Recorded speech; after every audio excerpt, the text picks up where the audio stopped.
So you're at church. Maybe you've been at CrossWinds for a long time. Or maybe today's your first time. Either way, here's some stuff you should know. First thing, we won't try to turn you into something you're not.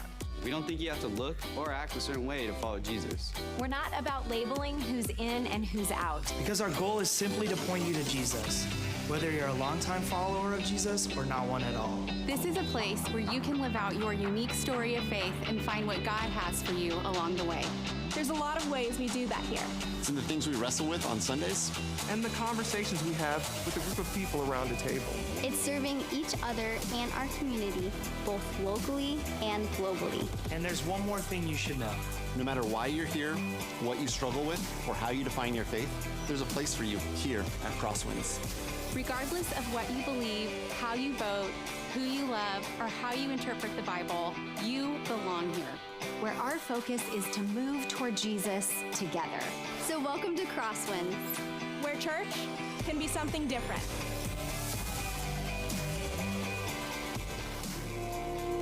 Well, good morning. I want to invite you to stand with us. We're going to start our time worshiping. Will you sing this out with me? Sing There's Joy. Here we go.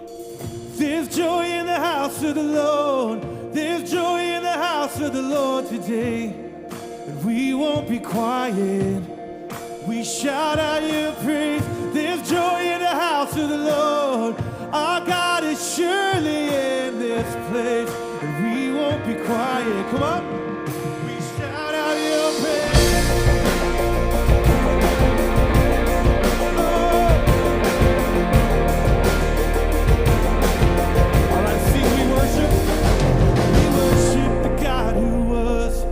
Worship the God who is. We worship the God who evermore will be. Come on, sing it out. He opened the prison doors.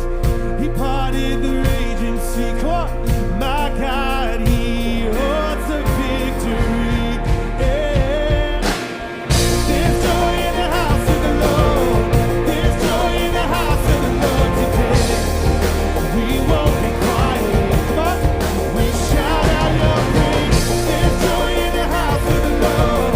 Our God is surely in this place. We won't be quiet. We shout out your praise. Oh, oh, oh, oh, oh. Come on, we sing to the God who heals. We sing to the God who saves. We sing to the God who always makes a way. Come on, sing it out. 'Cause He hung up on that cross, and He rose up from that grave. Come on, my God, still rolling stones away. Yeah. There's joy in the house of the Lord. There's joy in the house of the Lord today. We won't be quiet. We shout out your praise. There's joy in the house of the Lord. Our God is surely in this place. We won't be quiet. Shout out your praise. Oh, let me hear you sing. We were the beggars. Here we go. We were the beggars. Now we're royalty. We were the prisoners. Now we're running free. Let me hear you. We are forgiven, accepted, redeemed by His grace. Let the house of the Lord sing praise. Let me hear you. We were the beggars. Now we're royalty. We were the prisoners.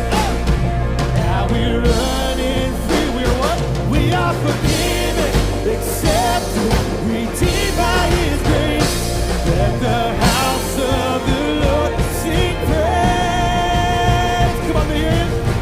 There's joy in the house of the Lord. Sing it. There's joy in the house.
We're going to teach you a new song this morning.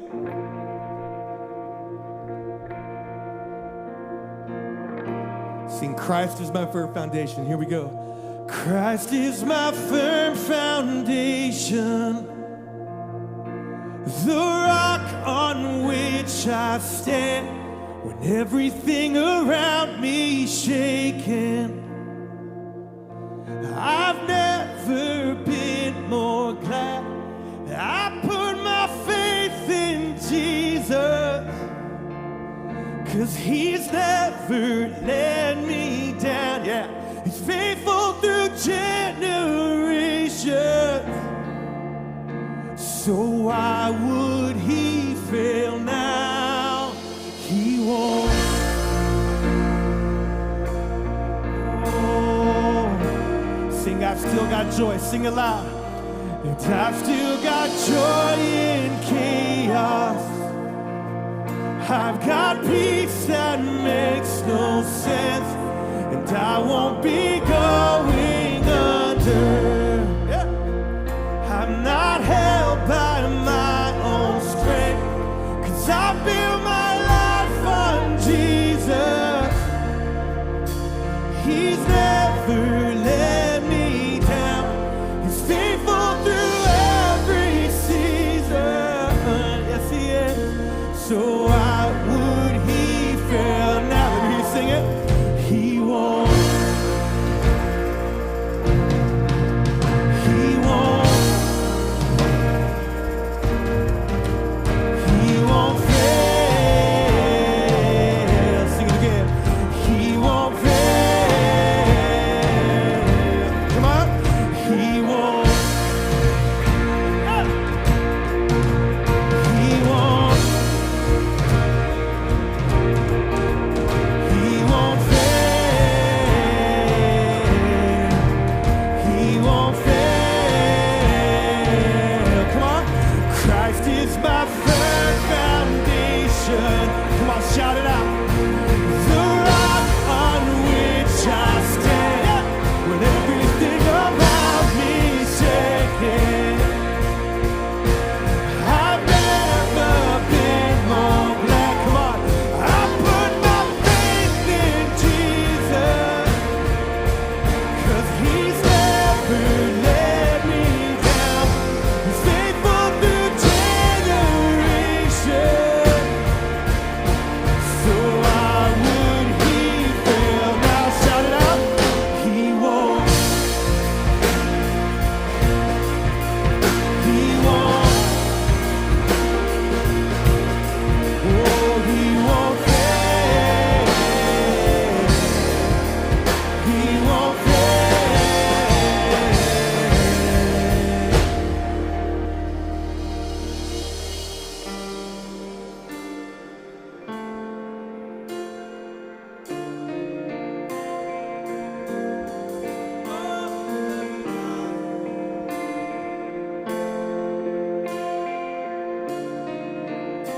Sing, rain came, wind blew. Oh, rain came, wind blew, but my house was built on you. Sing, I'm safe. I'm safe with you. I'm gonna make it through. This is my testimony. Rain came, wind blew, but my house was built on you. I'm safe with you. I'm gonna make it through. Come on, sing it out. Rain came,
why would he fail? Shout it out. He won't. He won't. Oh, he won't fail. He won't fail. He won't. Oh, he won't. Let me hear you sing this. He won't fail. Sing it loud. He won't fail. He won't fail.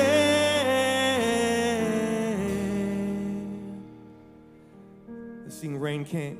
Rain came, wind blew, but my house was built on you. Sing I'm safe. Oh, I'm safe with you. I'm gonna make it through. Rain came and wind blew. Rain came. My house was built on you. It's what I'm standing on. Oh, I'm safe with you. I'm gonna make it through.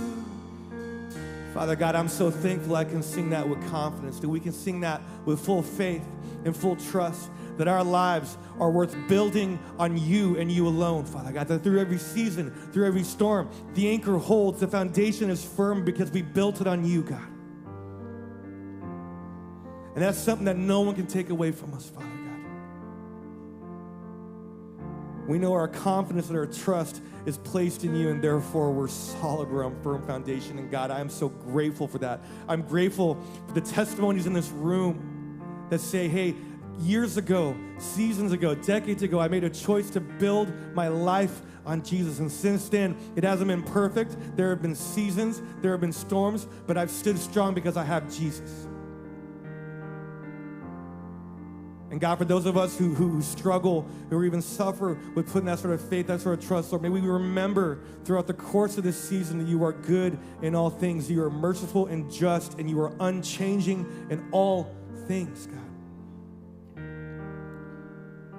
We love you, God. And everyone said, amen. Yeah. Woo. Man, let me tell you, I'm so glad you're here today. You sound great. Before we continue our service, before we have a seat, would you turn around and find someone you did not come to church with, ask them how their morning is going, and then go ahead and be seated.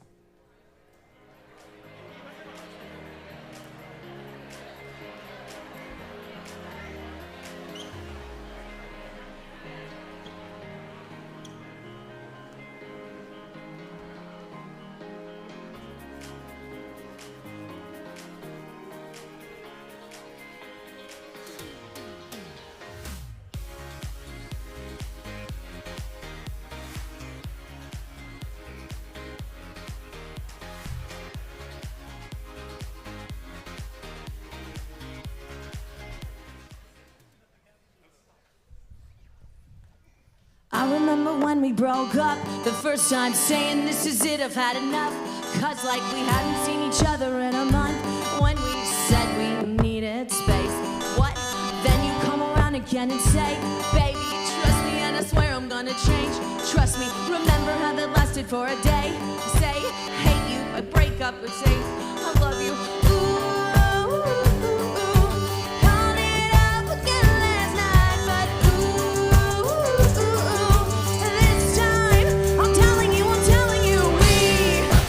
Never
that song is so fun, and I could see you singing along and bopping your heads and all that stuff. And here's the thing. We did that song not just because it's fun.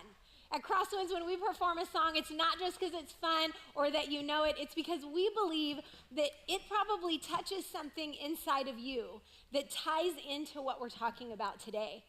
And today we're starting a new series called Sorry, Not Sorry. And so we thought, what better way than to start it with a Taylor Swift song where she had not sorry. So, but we're going to turn the corner just a little bit. I'm somebody that loves improvisation.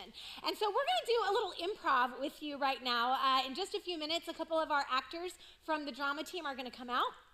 But as you might know, with improvisation, they will be making up on the spot things based off of your suggestions. So that means I need to get some suggestions from you guys. Are you ready for that? You sounded real excited. Good. Okay. So I'm going to come down there so I can hear you a little bit better and so I can be a little closer to you. So maybe right here, kind of in this group, what I need from you are some suggestions about something that you might have to apologize for, like you ran over someone's cat or you stole their purse. You know, things we do every day. So what are some suggestions of something you might have to apologize for? What'd you say?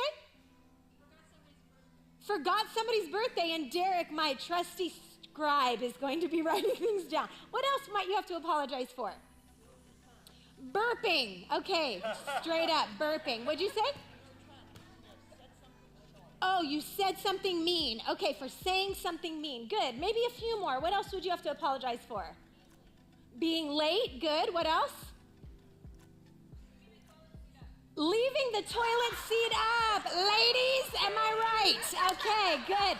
Good one. Leaving the toilet seat up. Okay, maybe a couple more. Something you might have done. Maybe you broke something or ruined something. You burned the toast. You burned your toast. Okay, maybe one more? Eating the last dessert. Oh, yeah. See, we had one for the men and one for the women. That's good. Okay. All right, we got those written down. Okay. The next thing we need is an event, a place where something might happen, like a graduation party or the Olympics. It could be a past event too. What do we got? Some events that might, a wedding, that's a good one. How about over here? What'd you say? Easter Sunday, and up here? A concert, the Super Bowl, good. Couple more? A baby shower, good one. Where else might there be an event? Again, it could be in the past. It can be signing the Declaration of Independence or the sinking of the Titanic. Because that's what we want to talk about on a Sunday at church. Am I right? Boston Tea Party, there we go. See, getting colonial. Okay, what else? An anniversary. Okay, good. Maybe one more? A funeral. Thank you, sir, for keeping it light. Okay. And then last, with kind of this group right here, I need a famous person or a famous character. Like maybe it's Blake Shelton, or it's Big Bird, or it's Elon Musk, whatever. Spider-Man, good. Weird Al. Love Weird Al. What do we say over here? Bugs Bunny, good one. George Washington, good. Donald Duck, yes, Donald Duck. Good. What'd you say? Oh, The Rock. Yeah, Dwayne The Rock Johnson. Thank you. How old are you? 6, yeah. Yes, love it. Good. Okay, maybe a couple more. Any more? Any famous people, celebrities, fictional or not? Bill Clinton and what? Jim Carrey. All right. I think that'll do it, Derek. You guys did a great job. Give yourselves a hand. That was real good, real good. Thank you. Awesome. All right. Well, one of our improvisers, Emily, is going to come out now. And Emily has the daunting task of trying to get our other improviser to apologize for what she has done. The problem is our other improviser is standing out in the parking lot, did not hear any of that, and does not know what she's apologizing for. Are you ready? Yes. Okay, so have a seat. Okay. And I think what we're going to do is we're going to say, and I need you guys to listen because you're going to help us when the time comes. So we're going to say that what she did was she left the toilet seat up. Because you know I had to pick that one, right? And this happened at the Super Bowl. Yeah, because that does probably happen at the Super Bowl. Okay. And and she did it with The Rock, Dwayne. I got you. Dwayne The Rock Johnson. Are you familiar? Yeah, y'all woke up this morning and chose violence. That's what. Okay. That's true. There's a lot happening there. Okay. So now what we're gonna do is we are gonna bring our other improviser out. I'm gonna say these one more time because you have to remember them. So it is what she did is she left the toilet seat up at the Super Bowl with The Rock. It could happen, guys. All right, so let's give a big hand to Leilani, who's gonna come in from out there, out in the parking lot. Come on in, Leilani, have a seat. All right, so now what you guys need to know is this. These two are gonna go through a series of note writing to apologize. And Leilani, we've been trying to get her to be sorry all this time, and she simply isn't because she does not know what she's apologizing for. And the way that you are gonna help her know when she's close or when she's right is by your response. So Emily is gonna kind of give her some notes, and they're gonna write notes back and forth. But when Leilani starts to get close to the suggestions that we all know, when she's close but not quite right, just give her a little encouragement, like a little golf clap. Let's hear a little. All right, you're getting there. That's when you're going to be getting there, okay? And now when she gets it, and she gets it right, I want to hear you guys go crazy. So say she got it right. Let me hear it. Okay. All right. Okay, you'll know. I'll know. Okay, all right. So you're going to give the clues. You're going to figure out what you did, this terrible thing that you did. Okay. And you guys are going to make sure to let her know when she's on the right track. Are you ready? All right, let the apologizing begin. Dear Emily, I'm really sorry I did that to you. Please accept my apology. Sincerely, Leilani. Dear Leilani, I'm afraid the commode will just never feel the same way again. Sincerely, Emily. Dear Emily, I'm really sorry for sitting on your toilet so hard and breaking it. Sincerely, Leilani. Dear Leilani, no, the toilet is fine, almost, but you really should look down every once in a while. Sincerely, Emily. Dear Emily, I apologize for missing the toilet. I'll clean up next time. Sincerely, Leilani. I'm so sorry about this, you guys. My bad. Dear Leilani.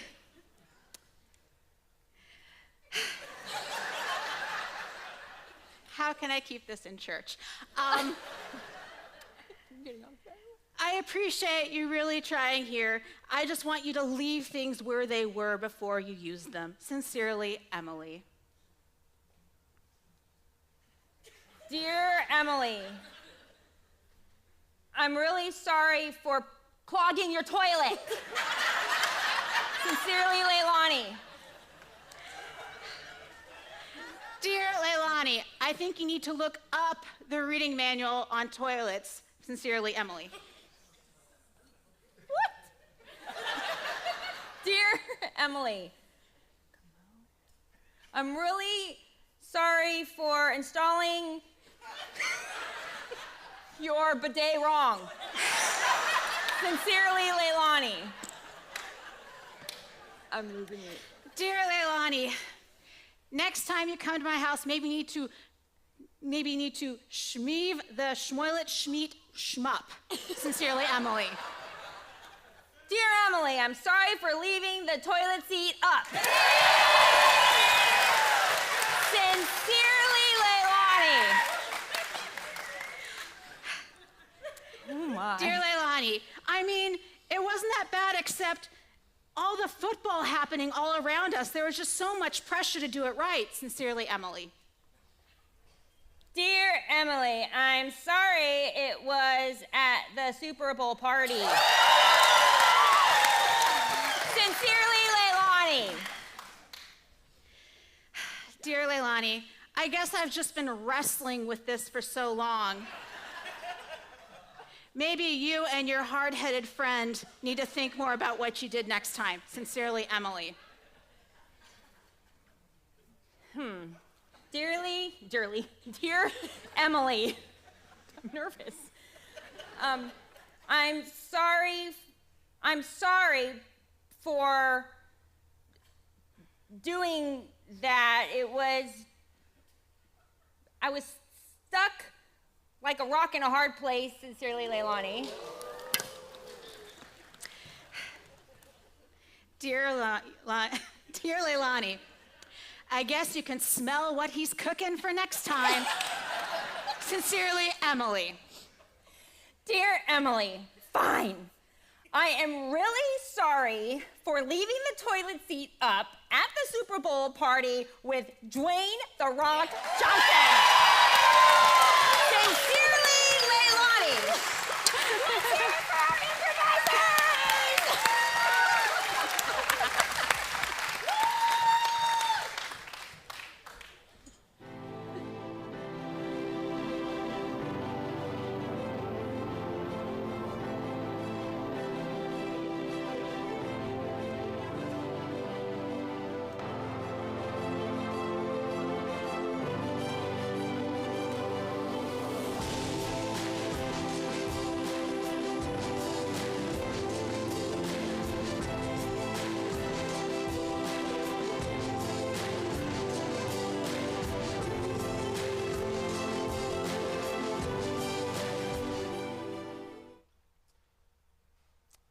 Well, welcome to CrossWinds, where in the first half hour of your Sunday morning here, you'll hear a T-Swizzle song and then some improv about toilets.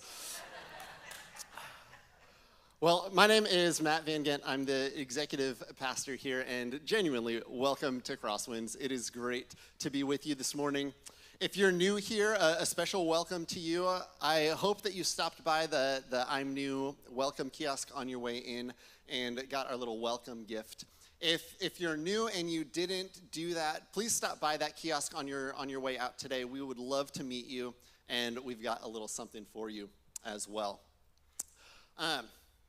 One of my favorite things as a pastor is baptism. Baptism, as you saw in that video, is this really powerful moment where a person performs this outward demonstration of an inward decision that they've made, an inner decision to follow Jesus, to receive grace. And we've got baptisms coming up on Sunday, May 15th, right after the service. If you've already made that decision to follow Jesus, if you've received grace and have been thinking about getting baptized, this is the perfect opportunity for you to do that. If you would like to sign up for that, or if you would just like a little bit more information, you can email baptism@crosswindschurch.org. Wouldn't it be nice, though, if there was somebody that you could email if you wanted a little bit more information about life in general? Maybe you've got a relationship that is on the rocks. Maybe you've got a really significant life decision coming up and you're not sure what to do. Maybe you just wish that you had somebody who would listen to you. If that's you, I've got some good news for you. We've got some pastoral counselors here at CrossWinds who have been trained and equipped to help you through these things. They're ready to sit with you and listen, to pray with you, to pray for you, to seek God with you as you navigate the challenges of life.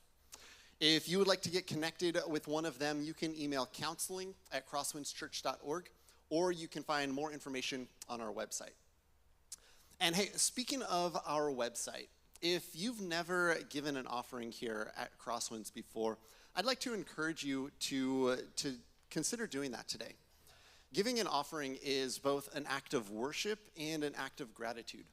It's an act of worship as we worship and praise the God who is the source of our blessings and our provision.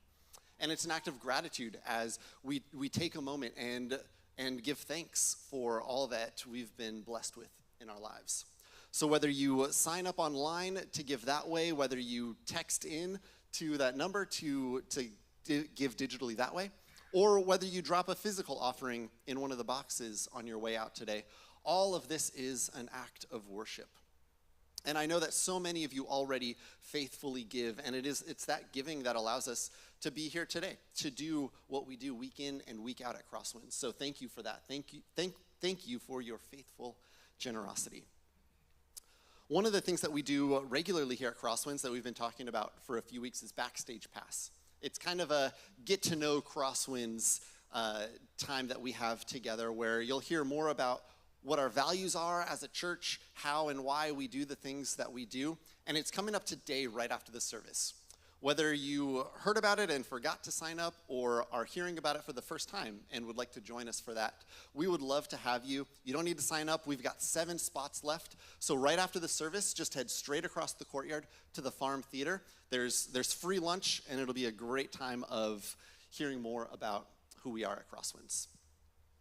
Well, hey, Chris is going to be up in just a minute to kick off our new series, Sorry, Not Sorry. But before he does that, I'd like you to turn to the people sitting next to you and share the most recent apology you've had to make. For me, it happened yesterday afternoon. We were going out as a family in the afternoon. I saw that my youngest daughter was wearing a long sleeve shirt, and I was like, well, she's gonna get hot in this. I better grab a short sleeve shirt for her to change into. She's getting into the car. I run into her room and grab a shirt, but I grabbed the wrong one. I had to apologize for grabbing her butterfly shirt when she would have preferred something else. Kenzie, I'm sorry. All right, go ahead and share that with the people sitting next to you as Chris makes his way up.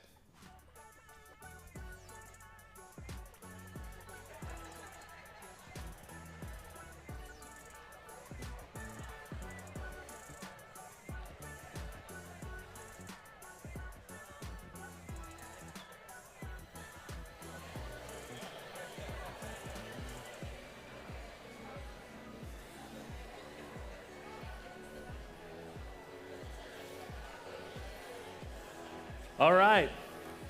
Well, I don't know how many of you decided to join us at our Good Friday service last Friday night. For those of you who are here, you were treated to an unforgettable experience on Good Friday. And I don't necessarily mean that in the spiritual sense, although I hope God spoke to you. I mean, we almost burned the church down on Good Friday. For those of you who were not here, months ago, a few people on our team started talking about a great idea we had for a Good Friday service where we talk about the part in the Gospels where Peter denies Jesus 3 times. And in the Bible, we read that Peter does this around a fire while he's trying to stay warm. So we had this idea, what if we do our Good Friday service outdoors in the Grove, and what if we build a decent-sized bonfire in the middle of the Grove that as we tell the story, everyone is staring at the fire or they're looking at the stage over a fire. And so we talked about it, and we thought we had a way to safely do a fire. It involved using one of those metal fire pits that kind of is raised up off the ground. And we got there early, and we tested it, took some time to make sure that everything was gonna be okay, and we started the service, and all was fine until about 20 minutes in, embers started catching wood chips that were under the metal fire pit on fire. Derek is up on stage leading worship, and the fire has started to expand outside the fire. Fortunately, we have a fire extinguisher right up front, just in case something goes wrong, and Matt, who you just saw up here, our executive pastor, he grabs the fire extinguisher, starts to put it out. We get a giant cloud of smoke, and you gotta love Derek. He's a pro. He just keeps leading worship right through it, as if it's like the fire of the Holy Spirit that has come down, or, you know.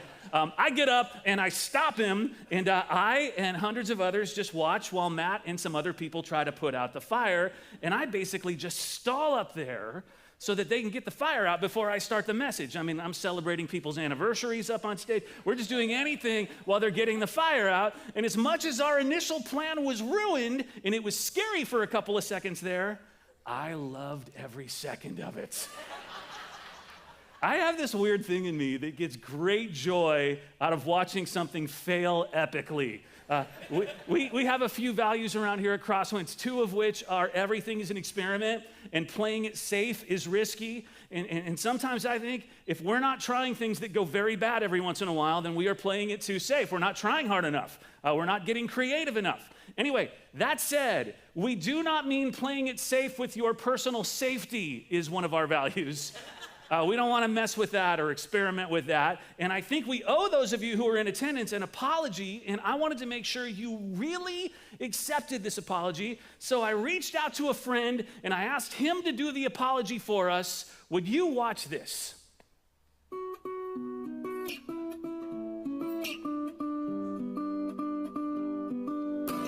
Hey CrossWinds, it's Ed here, and your good friend Chris Colley is very, very sorry that he almost burnt down the Grove last week. Very sorry.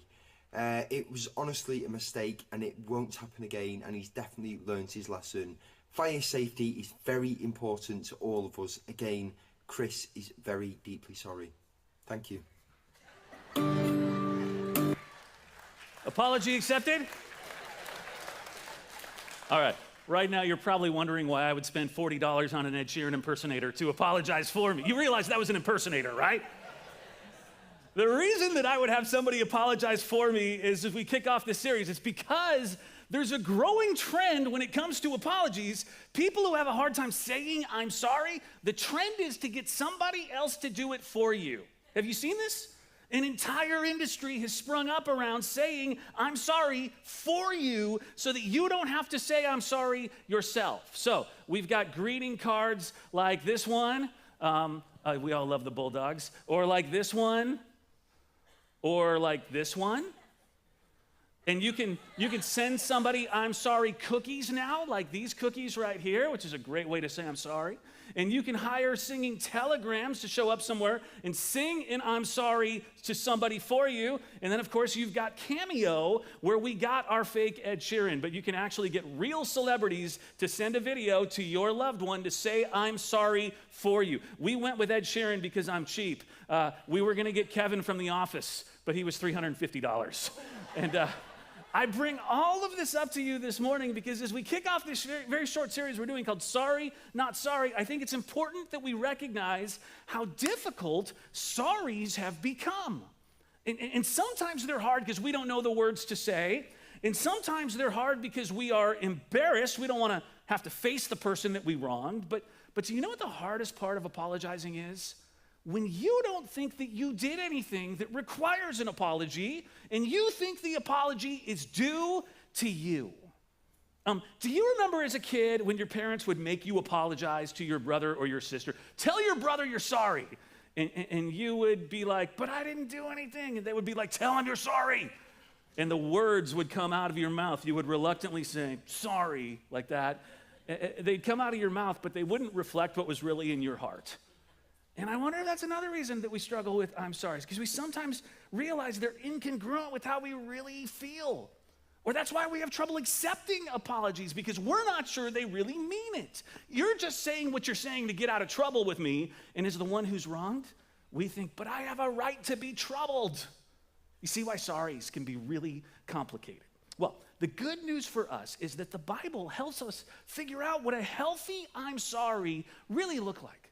And it actually goes beyond the words. It gets to our hearts. And in the next few weeks, we're going to explore what it has to say about how we can be better at this. And today, I want to talk to you about one of the biggest things that keeps those words from getting out of our mouth, the reason why it's so hard to say I'm sorry. And I'm going to show you this thing that keeps I'm sorry from happening as we see it in Genesis 3, the first time an I'm sorry was ever needed in the history of the world. The story begins with a man and a woman in the Garden of Eden, Adam and Eve. They're told by God, don't eat fruit from this one tree. If you do, you will die. Things go well. They don't eat from it. They live a great life. But one day, Eve gets told by a snake, God's not being quite honest. Go ahead, eat from it. Nothing will happen to you. She does. Adam sees this. He says, oh, I'll take a bite of that. And in that moment, immediately their eyes are opened and they see that they're naked. Something has changed. Before they were naked, it was no problem. But now they have this shame about themselves, their bodies. God never intended them to feel shame about their bodies, but now they do. And so they run and hide. Now I want you to see what happens. God goes into the garden to get some time with Adam and Eve, and they're missing. They're hiding. And so take a look at verse 9. We'll put it up. God says, where are you? And Adam replied, I heard you were in the garden and I was naked, so I hid. Look at verse 11. And God said, who told you that you were naked? Have you eaten from the tree that I commanded you not to eat from? In other words, Adam, you've been caught red-handed. I know you did something. There's only one thing you're not supposed to do. I told you not to do this thing, and you've done it. Okay, now here's where this gets good. You ready? Verse 12. The man said, the woman that you put here with me, she gave me some fruit from the tree, and I ate it. God, I know you think that I did something wrong, that I'm responsible for the fruit that I wasn't supposed to eat, but I'm going to pass blame to the next person down. This is her fault. And right here, we see this thing that we do that keeps us from being able to say these really important words, I'm sorry. We don't own what we've done. We blame somebody or something else. Okay, the story's not over. Look at verse 13. Then the Lord God said to the woman, what is this you've done? And the woman said, the serpent deceived me, and I ate. Eve says, I'm not the one who did something wrong. This isn't my responsibility. It's the snake's. He started it. Don't look at me. And what we see in Genesis 3, the first time anybody ever does anything wrong in this world, they immediately look to shift responsibility off of themselves, put it on someone else. They look to place blame. All right, will you say this word with me? Blame. Can we be honest? We all do this. About 10 years ago, Andrea and I and the girls decided we were going to take a 2-week road trip and drive up the coast and kind of take the kids through the redwoods and do a little bit of camping and just get out of the heat. Well, about a week before we left, I bought one of those GPS units, which at the time were still kind of new. I bought one of these things to be our guide. It's crazy to think about now because we all just pull up maps on our phones, or you might even have maps on your dashboards of your car. But at the time, these standalone GPS units, they were the thing. They were the way you might navigate on a trip. And so I bought one, and I put it in the minivan that we had, and we tried it out for a few days driving around here in the valley, and it worked great. And then I just kind of forgot about it, assuming it would be there in the van when it came time to take our road trip. Okay, fast forward to the day that we were leaving. I loaded up the car. I loaded everything up, luggage, sleeping bags, stuff for s'mores, everything. And I got the front dashboard area all set. I've got my chargers and my music ready to go. I got a playlist for the redwoods, and we leave. We get about 15 minutes down the road, and Andrea says, oh, the GPS, let's fire that thing up. And I said, yeah, put it in the window, would you? I think it's in the glove compartment. And she opens up the glove compartment, and she says, uh-oh, there is no GPS. And Andrea says to me, why didn't you bring it? You're the one who loaded up the car. Blame. I say, are you kidding me? I'm the one who left it in your car a week ago. It should never have been taken out of your car. Why did you remove it? Blame right back at her. Andrea says, I didn't move it. Clearly, you removed it. Throws it right back at me again. I say, I didn't remove it, which means it was stolen, which was what probably happened. You always forget to lock your car in the driveway at night. Boom, back at you. The blame is getting tossed back and forth, as were our tempers rising. Now, I'm not exaggerating. I could take the rest of this message and literally fill the rest of our time with the blame that got thrown around. And by the way, am I the only one whose family finds a way to get into an argument 10 minutes into a 2-week vacation? If you could have felt the tension that moment in the car over something as small as a $79 GPS.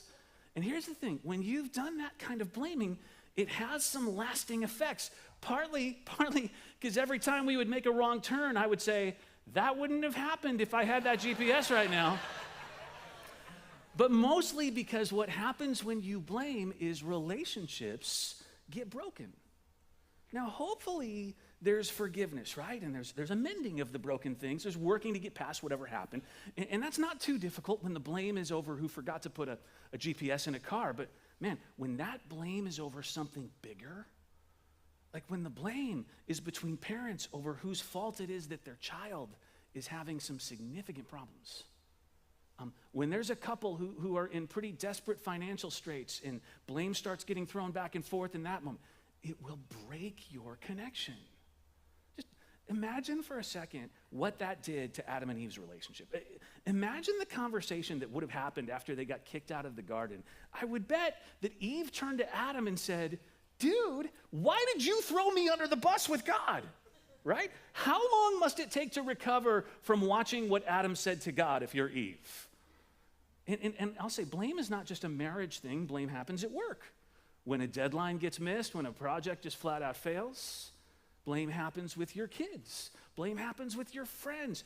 Throwing blame will hurt your relationships. But we do it anyway. You know why? We do it because we think it's going to help solve a problem. If we can blame somebody or something, and we can all recognize that that's the thing to blame, then maybe we can stop that thing from ever happening again. But it doesn't solve any problems. You know why? Because at its core, blame ignores the truth that often you are the one who needs to own what happened. There's a story I've heard about a CEO that had taken a new job, and the outgoing CEO said to him, sometimes you're going to make wrong choices. You will. You'll mess up. And when that happens, I have prepared 3 envelopes for you. I left them in the top drawer of the desk. First time it happens, open number 1. The second time you mess up, open number 2. The third time, open number 3. For the first few months, everything goes fine. And then the CEO makes his first mistake. And so he goes to the drawer and he opens up envelope number 1, and the message reads, blame me. And so he does. This is the old CEO's fault. He made these mistakes. I inherited these problems. And everybody says, okay. And it works out pretty well. Things go well for a while. And so he makes a second mistake. And he goes to the drawer and he opens up envelope number 2. And this time he reads, blame the board. And so he does. It's the board's fault. The board has been a mess. I inherited them. They're the problem. And everybody says, okay, well, that makes sense. Things go well for a while. And then he makes his third mistake. And so he goes to the drawer and he opens envelope number 3 up. And the message reads, prepare 3 envelopes. See, it's impossible to keep what wrong thing happened from happening again if you won't at least admit that maybe you had something to do with what went wrong. But blame stops that kind of self-aware processing from happening dead in its tracks. And so the problems keep happening again and again and again because often blame blinds you from your role in what went wrong. And can I tell you what you're saying when you blame somebody else instead of saying, I'm sorry? What you're really saying is, I am helpless.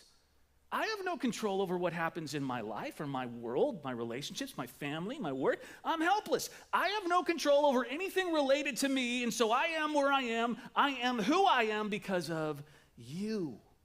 And you blame enough people for what's wrong in your life, you'll actually start to believe that you're helpless, that you have no control. And I think that is such a sad place to live. About 15 years ago in Lodi, you all know where Lodi is, just north of Stockton, there was a guy whose car got backed into by a dump truck, a city dump truck. Lodi owns the dump truck, the city. And the dump truck backed right into it. The car was damaged so badly that this guy sued the city of Lodi for $3,600. All right, here's the catch. The dump truck that backed into the car, it was being driven by the same dude who owned that car. He accidentally backed into his own car. Okay, he admitted it was his fault, but because the city owned the truck, he thought that he had a case. You'll be happy to know the court dropped the case saying, you cannot sue yourself. But we are often our own worst enemies. And often we do damage. We shift the blame to somebody else, and by doing that, we act helpless, saying, it's not my fault. I have no choice in the matter. I have no control. And you might actually start to believe that. Well, to get better at saying I'm sorry, I think one of the things we need to do is see how we've been doing this blame thing. I'm convinced we're not always aware that we do this. And what I want to do with the rest of our time is share with you 4 ways we do this blaming thing and we don't take personal responsibility. 4 things we say instead of I'm sorry that cause us to blame. And a few of these we actually see in the Genesis story. And as I go through these, I want you to be asking, is this one of the ways that I blame people? Is this a method I use? And the first one, the first type of blame we see out there is just straight out accusation. This is what Adam does to Eve. It's what Eve does to the snake. Look again at Genesis 3:12. The man said, the woman that you put here with me, she gave me some fruit from the tree and I ate it. It's pretty clear, right? When something goes wrong, he says right away, the woman. Okay, let's just stop right there. If your first response when something goes wrong is to mention someone else, you are about to accuse them. And so what we say, instead of I'm sorry, we fill in the blank. We say, so-and-so, fill in the blank there, did X, Y, Z. I saw this with my kids when they were a lot younger. Something happens, something would break, and there was a loud crash. Inevitably, this would happen all the time, and I would run into the room to see what the crash was, and I would look at Quinn, our oldest, and I would say, "What happened?" And the first word out of her mouth was, "Kennedy." And I know what's coming is accusation. Whenever your response starts with somebody else's name instead of "I'm sorry," I promise you're about to accuse. Here's accusation. It's really simple. Something goes wrong. We don't want to be the one to be at fault, and so we look to find somebody else to take the fall. Now, you get that. I don't need to spend more time explaining this one, but my question is, do you do this? You'll find that you use this type of blame when there's somebody in authority looking to find out what happened. So maybe a boss, maybe a board you report to, maybe the government. Anyone where you might be worried about the consequences. When something goes wrong and it's your fault, do you panic? Or maybe not even panic, but just want to deny responsibility? You point a finger, accusation. All right, here's the second way we blame, and this one's a little bit more complicated. We do it in the form of an excuse. Do you know that an excuse is really just another way of blaming somebody or something? Look again at verse 12 up there. I want you to see this. Adam somehow does the magnificent feat of accusation and excuse all in one line. This is incredible. The man said, "The woman that you put here, God. The woman you put here with me." In other words, God, this is kind of your fault. I mean, wouldn't you agree that you had a hand in this? I didn't ask you to put her here with me. I didn't want to. And instead of "I'm sorry," what we say when we say an excuse is, "I couldn't avoid it." See, here's what an excuse is. Yes, I did something not so great, but I was forced to do it. I didn't have a choice in the matter. I was just responding to what somebody else did first. And I think we do this excuse type of blaming more than we do the accusing type, because this one doesn't even feel like blame. This doesn't look like blame to the untrained eye. It just looks like an explanation. I'm just explaining. I'm not excusing. This is in a marriage when somebody says, "Yes, I am yelling, but it's your fault because you made me angry. You acted. I'm just reacting." This is when a college kid comes home from school, a bad semester at school, flunks out, and says, "You know what? It's not my fault. It's my professors. I had very boring professors this year." It's very common. You can do this and not even know that you're blaming. You can justify it because you're just being honest. But the truth is, it ends the same. Broken relationships, not realizing that you're part of the problem, and in this one especially, this helplessness that you don't have control over your own words, your own actions. You're just at the mercy of what other people do first. Do you find that when something goes wrong, you come up with excuses that are really just a way of blaming somebody else? Let me give you two more. Another way that we blame is through criticism.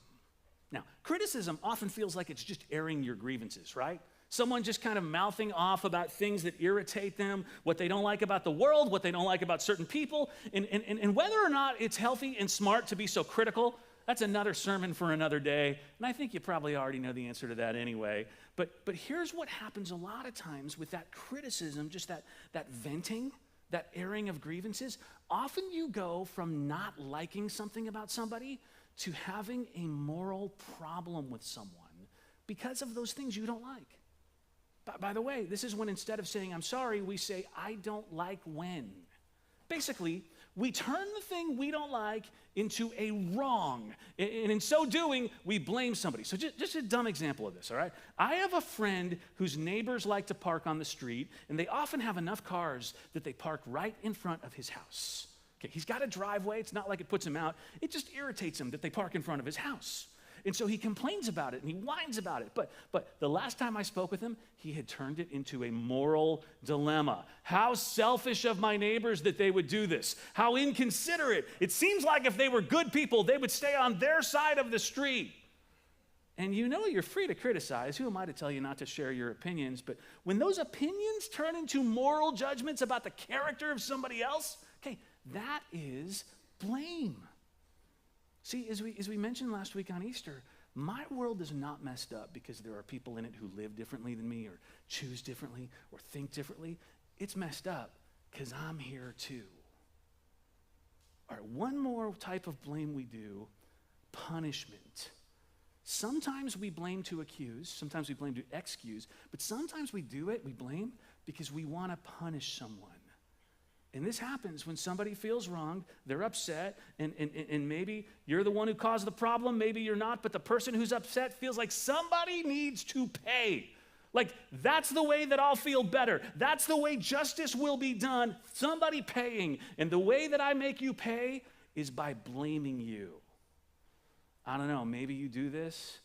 Maybe you've been the recipient of this. A lot of times this type of blaming is paired with name calling. A lot of mean words with this type of blame. This isn't somebody who's trying to get out of responsibility, really. It's somebody who's trying to make you hurt. And instead of I'm sorry, the person who's doing this is really saying, I'm angry. And anger is okay, right? But the way we blame when we're angry, the words we say can be meant to punish. It's when a spouse says something like, you are such a nag, no wonder your last husband left you. It's when a coworker says, you're so hard to work with, no wonder you keep getting passed over for promotions. Sometimes we use blame as a punishment because we think justice needs to be done. It's going to make us feel better about what happened. But here's the truth. Truthfully, blaming will not relieve you of your anger. It will amplify it. And blaming will not heal a relationship. It will hurt it. And blaming will not resolve the problem. It will intensify it. Any of these four, and there are probably others, are ways that we shift responsibility off of ourselves so we don't have to say, I'm sorry. And it is why our relationships end up frayed and with tension, and it's why our conversations are often full of half-truths and trust gets broken. And next week, we're going to talk about what it really looks like to apologize. But for today, can I give you something that you can begin implementing to stay away from this thing called blame? I want to show you a very simple verse in Galatians 6. It's so simple, you can memorize this whole verse by the time we leave today, all right? Galatians 6:5, you ready? Each one should carry their own load. Do you say that with me? Let's read it together. For each one should carry their own load. I know that I haven't shown you the context of that, but Paul is writing to a church that's got some people who might be getting a little bit cocky and think that when things go wrong, it's not them, it's somebody else. And so he says in Galatians 6, look, he says, if any of you think that you are something when you are not, you are deceiving yourself. Each one should test their own actions. Then they can take pride in themselves alone without comparing themselves to somebody else. For each one should carry their own load. What that means is each person should be responsible for themselves. Now, that doesn't mean don't help other people. In fact, only one verse before this, Paul writes, carry each other's burdens. What this means is worry less about the wrongs that everybody else has done. Own up to yours, your part in the problem, so that you can own up to your part in the remedy. When I do something wrong, I should own it. I should say, this is me, this is on me, I did what I did. I'm not going to blame it on you, I'm going to own it for me. Each one should carry their own load. As I've been speaking today, maybe you've been convicted about a load that you've been putting onto others. Maybe one of these four ways hit you, and you're seeing you've been throwing blame to others. Maybe it's your family, somebody at work. Would you this week consciously make an effort to carry your own load? All right, will you stand with me? Let's pray together before we go.